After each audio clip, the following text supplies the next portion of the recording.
everything litty, I love when it's hot. Turned to the city, I broke all the notch. Got some more millies, I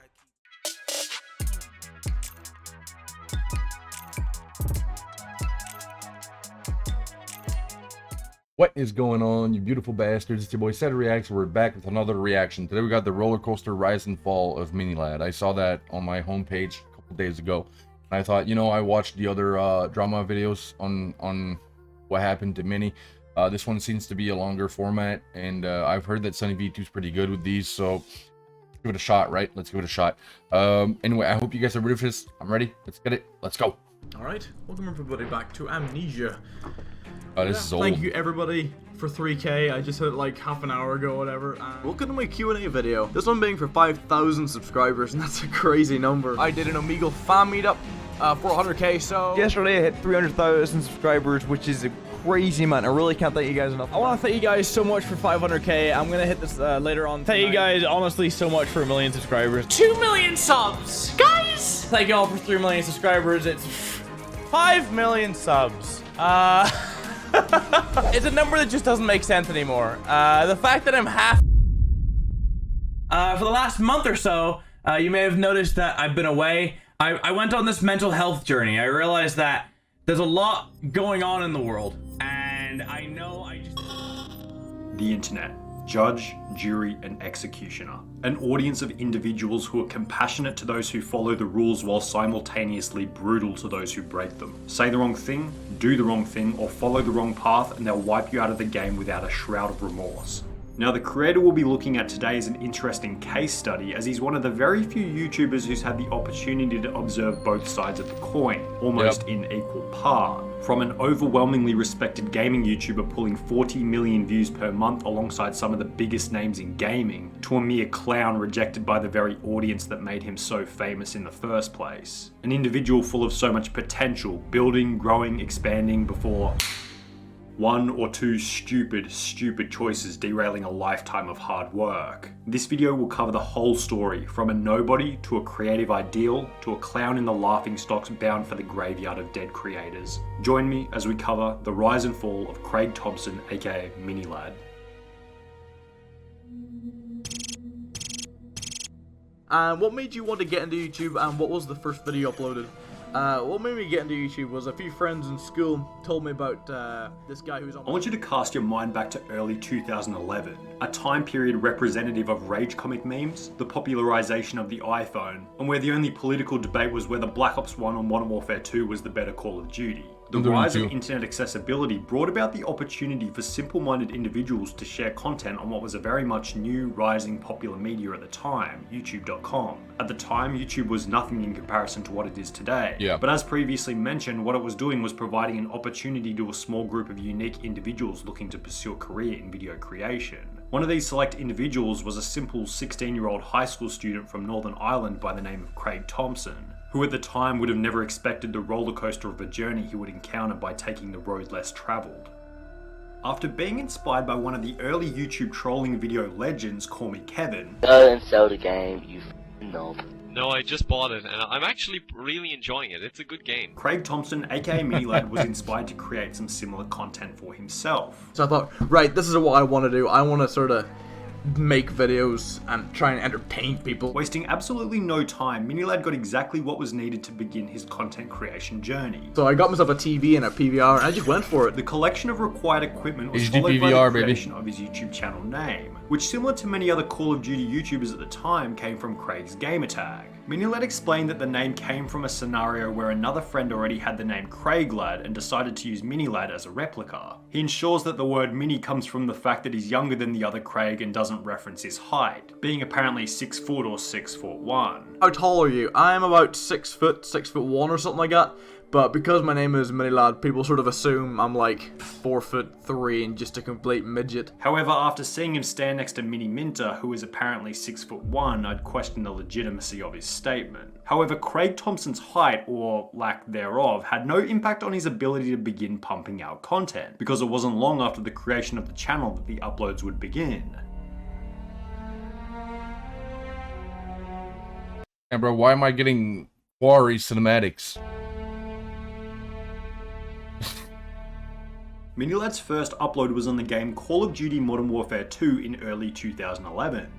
This is my new Xbox channel. My other channel was Epic Proportions, which I just put like... Minilad also states in his first video that he had a previous channel where he uploaded some content recorded with a Dazzle recorder. But I'm unable to find any information on this previous channel, so we're going to assume that it was deleted at some point. Following Minilad's first upload, Craig Thompson decided to employ the old strategy of trying to upload a bunch of different videos, none of which having any relation to each other, to see which one performs the best. The kind of content that was being uploaded was very similar to the other, let's be honest, garbage content that was being uploaded to the platform back in 2011. Yeah. We're talking simplistic videos like Minecraft Let's Plays. Hey, what is going on YouTube? It's Minnie here, and we are back with some more Minecraft. Call of Duty Survival. Alright, what's going on YouTube? This is Minnie here, and this is like my episode 2 of like little survival series that I'm trying to do. World's Hardest Game. You know, the kind of stuff that you think will get 1 million views on the first day, but to your surprise barely cracks 100 views in the first year. But that's alright. In that first period of time, discovering what works and what doesn't isn't the easiest of tasks. So maybe Minilad had the correct strategy at the beginning.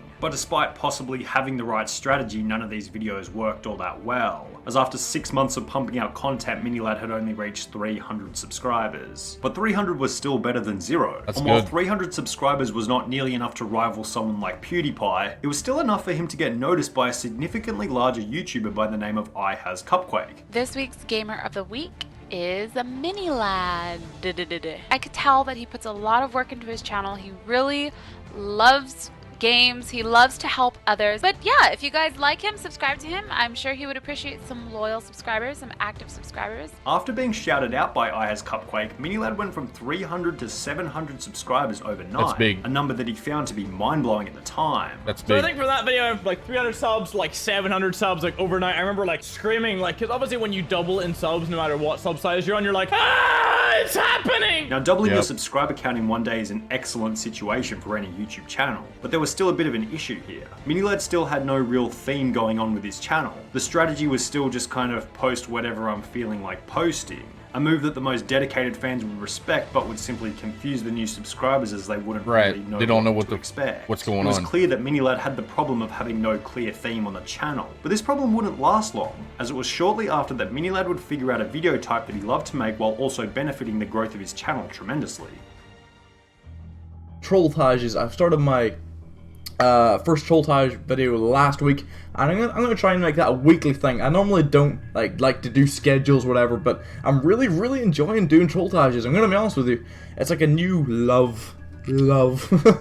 Now, if we go back a few steps, we need to remember that Minilad actually began his YouTube journey after being inspired by Call Me Kevin, one of the most popular Call of Duty troll channels at the time. So it only makes sense that in the process of trying out different types of content, Minilad would try uploading a troll montage for himself. Yeah, for Minilad's sure. first troll montage was uploaded to the channel in February 2012, approximately 7 months after initially creating the channel. Then the performance of this video led Minilad to upload another trolltage, then another one again and again, eventually uploading a series of 10 different trolltage videos. These videos were a massive success in comparison to what Minilad had uploaded previously, taking his channel from 1,400 subscribers to 3,000 subscribers in a period of only 6 months. Another aspect that was causing massive growth for Minilad was the improvement of his editing skills, which by 3,000 subscribers had improved to a level where people were commenting on his videos purely to compliment the editing. Minilad later stated that this was the point where he really started to enjoy editing and content creation. But it starts to show you like where I started editing and where I really started to enjoy editing. And as you might expect, actually enjoying the process of creating the content would be a key ingredient for the future growth of his channel. This initial success with Call of Duty trolling was an indicator to Minilad that he should begin focusing on Call of Duty as the main game. So that's what he started to do. But once again, there was another issue. The trolling videos couldn't go on forever. I mean, Minilad could have just kept going until he hit Trolltage number 653, but obviously the audience would have gotten bored. There's only so many times you can trap a teammate in the corner on Modern Warfare 3 before your audience goes, yeah, maybe time to watch something else, eh? But what Minilad had learned from the Trolltages was how to combine a bunch of different funny videos into one big video. Or put slightly differently, he'd become skilled at making compilation montages, which at the time, as said by Minilad himself, weren't really much of a thing. Because funny moments wasn't really a thing before. Nowadays, it's everywhere. Nowadays, you see like funny moments in the title. Minilad transitioned from making trolltages into making funtages. Oh ninjatages, and failtages. Okay, but are we not going to talk about how that clip was staged and very obviously staged? Look who's the only person alive on the other team.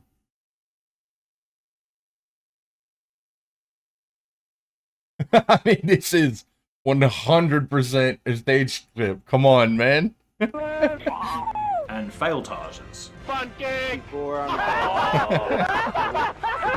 With the ulterior intention of diversifying from basic trolling. Well, this turned out to be a good move for the Minilad channel, as diversifying the Call of Duty content with different montages reached a wider audience, ultimately resulting in subscriber growth, going from 5,000 subscribers in January 2013 to 35,000 subscribers only 6 months later in June 2013. That's massive. But it wasn't only the diversification of content that was causing Minilad's subscriber count to grow, it was also the increased production value of his thumbnails and implementation of proper branding. Between the beginning and the end of 2013, we can observe a clear change to high quality thumbnails, accompanied by an even more clear increase in views, likely owing to the high quality thumbnails and at this point a massively increased production value for the videos. With more views came more subscribers, and with more subscribers came more views. Most of these views, as previously mentioned, came from his highly distinguishable thumbnails, having the orange background and therefore being recognizable and relatable for a returning audience. It was also around this point, early 2013, that Minilad would begin playing with what would later become known as the Vanos Gaming Crew.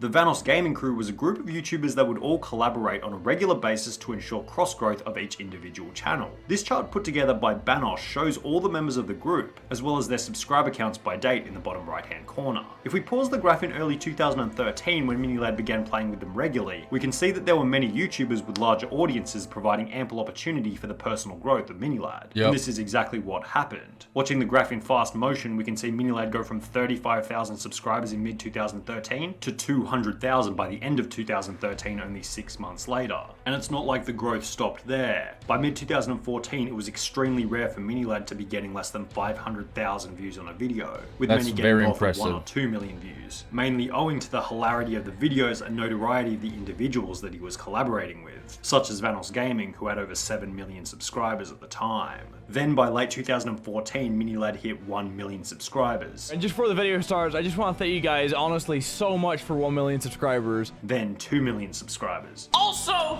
2 million subs! Guys! What? Then, you guessed it, 3 million subscribers. Again, thank you all for 3 million subscribers. It's getting to the point where I literally can't put it into words anymore. It's humbling. How do you fuck that up, man? By 2017, Minilad's channel was performing so well that he purchased himself a property in LA, which was displayed to the audience in a video. Finally bought myself a house away from noise complaints. By this point, the thumbnails and video quality had improved yet again, with pretty much every video being either a gaming video or a video with the Vanos Gaming Crew, with the Vanos Gaming Crew point being important for the downfall section later in the video. With more videos came more views and ultimately more subscribers. Minilad hit 4 million subscribers in mid-2017 and 4.5 million subscribers by the end of 2017. So you might say that 2017 was a pretty good year for Minilad. However, it would be the final year before the downfall would begin for Craig Thompson.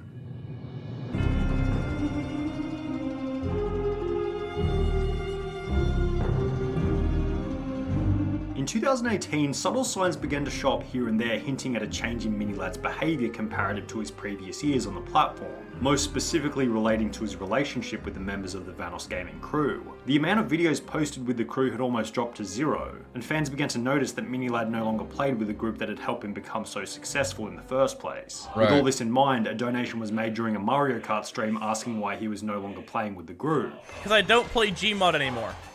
That's all he does. Question done. I'm also breaking off into a solo YouTuber because it's a lot more fun. Now, despite simply saying that it was because of Gmod, there was an obvious hint of anger and bitterness in his There's something else, yeah, 100%. Leading fans to become suspicious around the authenticity of his statement. This was then backed up by another live stream at a later date, where once again Minilad appeared to be a little bitter around the simple fact that they were playing Gmod. They're still playing Gmod? Damn. I For all this time, they're still playing Gmod? This again I've said this before, but maybe you should have kept playing Gmod, buddy. raised suspicions with his audience. Why was he so angry and rude towards the group just because they were playing Gmod? Well, what was said next might add a little bit of clarity, because this time around Minilad also added the comment that he was kicked out of their chat. I mean, they kicked me out of all their chat, so I have no idea what the hell they're doing, so... They're still... Damn! Minilad then amended this comment saying that he left on his own accord. Just to clear up some shit. I wasn't kicked. Followed by some clearly bitter comments about how much better he was doing since leaving. All they did was play Fortnite and Gmod and then talk shit about other YouTubers, so I said F that. I broke away from that group. I'm doing my own thing. I've never felt better. My community's stronger than ever. I'm pulling more views than ever, and I'm personally a lot more happy as a human. But all this did was create more questions. Why was he sprung into an angry mood just by observing the game that they were playing? Why was he going to the effort of bragging about how well he was doing? That's almost a telltale sign of someone who's resentful, saying, haha, you might have kicked me out, but look how well I'm doing now. Someone who left on their own accord would have no reason to brag about doing better than they used to be. They would have just left and been respectful of whoever they had left. Plus, if he had left on his own accord, wouldn't he still be in contact with them and on good terms? Well, then let's analyze it a little bit further. There was a point in the video where Minilad said all they did was talk shit about other YouTubers. And then talk shit about other YouTubers? Well, what I'd guess is that the YouTubers he's talking about was actually him, hence leaving the group. As if they were bad-mouthing other random unrelated YouTubers, why would he leave?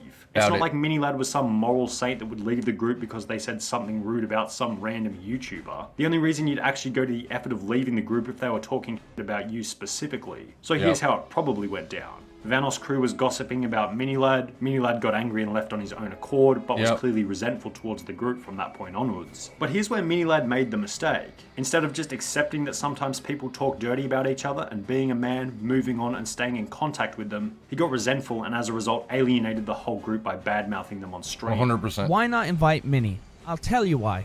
He doesn't play with us. He left. And then he decided on stream to badmouth myself and my friends. Well, mainly just my friends. And I didn't appreciate that.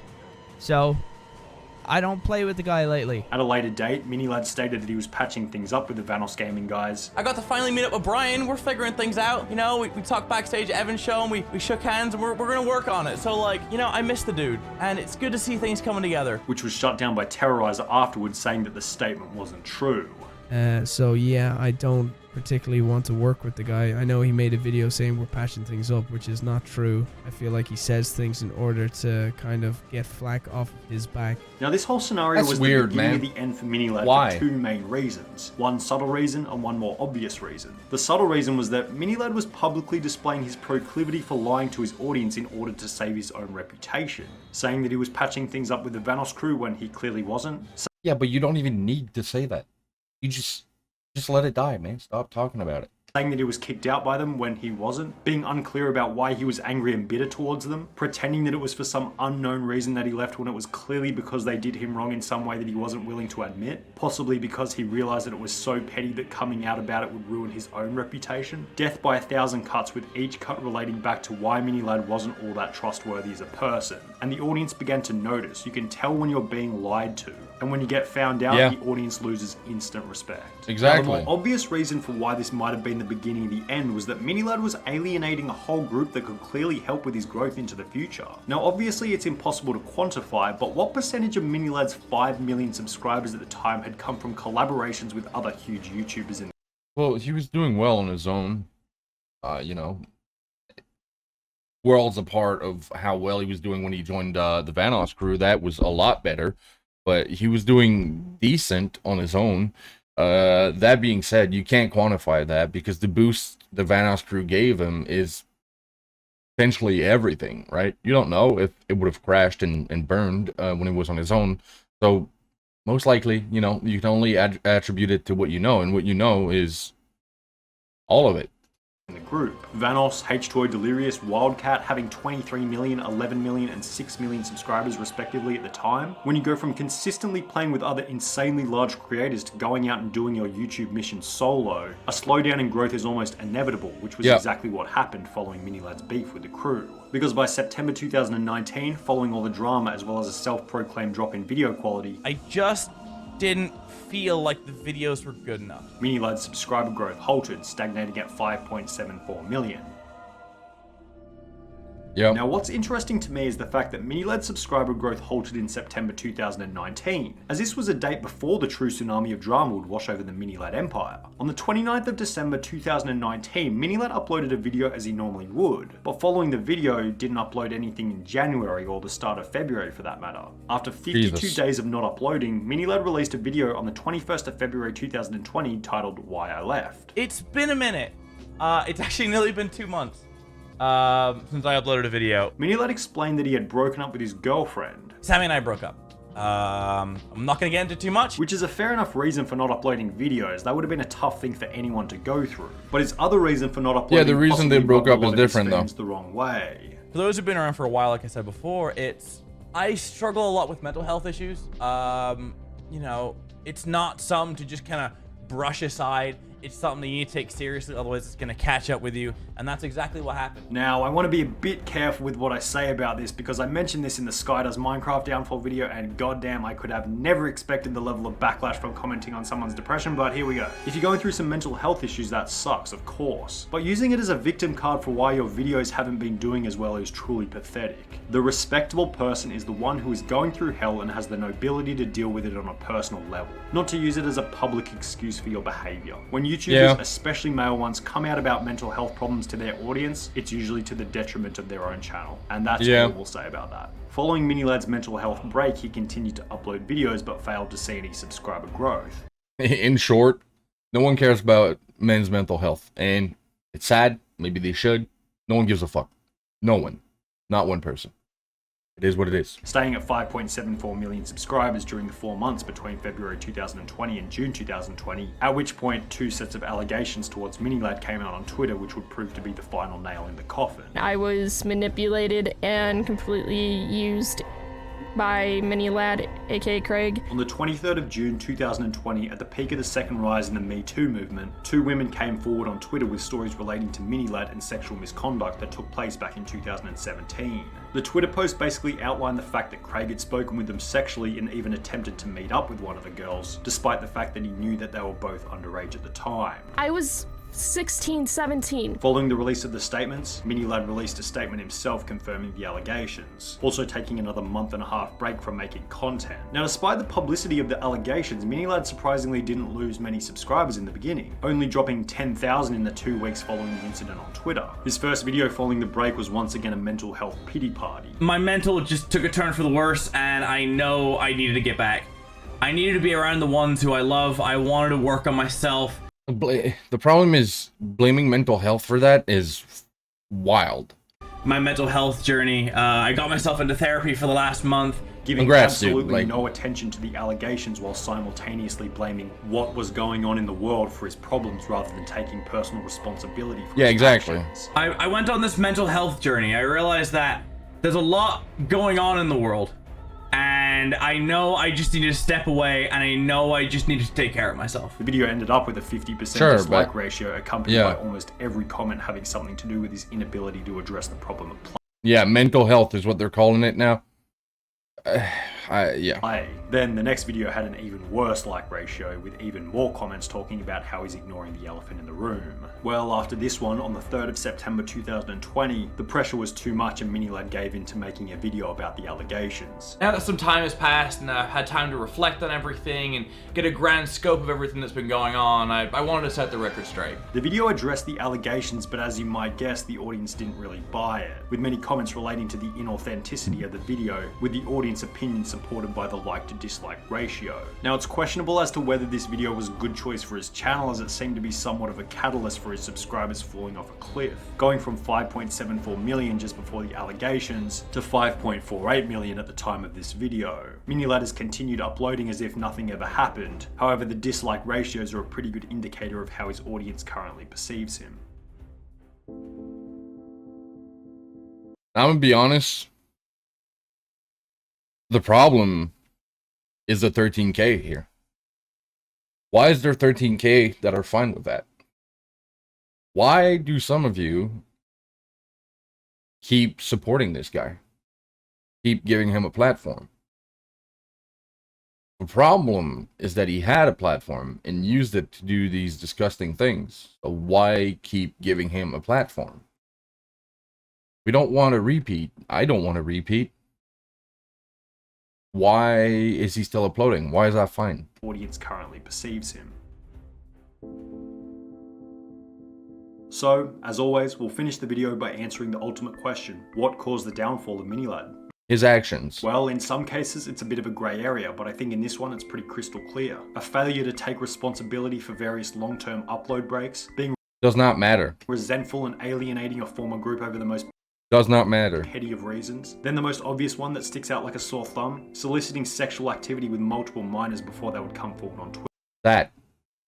The rise of YouTube, as discussed in the beginning, has highlighted the rise of another phenomena. You don't get anything for free. There is a price to pay for an individual's inability to conform to the rules of society. You want to be a dick to the people who made you? The price is the future growth of your channel. You want to alleviate all responsibility by blaming external factors for your shortcomings? The price is a loss of respect. You want to take the shortcut to gratification by preying on young, vulnerable fans? The price is your career. Minilad never had a downfall. It should have been more than his career. It should have been prison.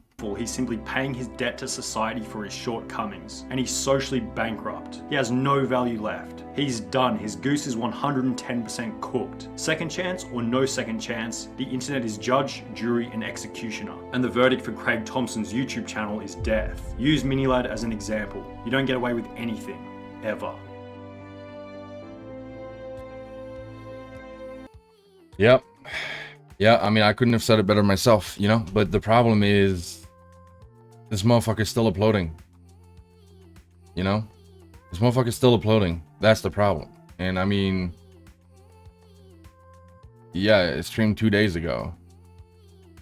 Streamed 4 days ago. Like, how is that fine?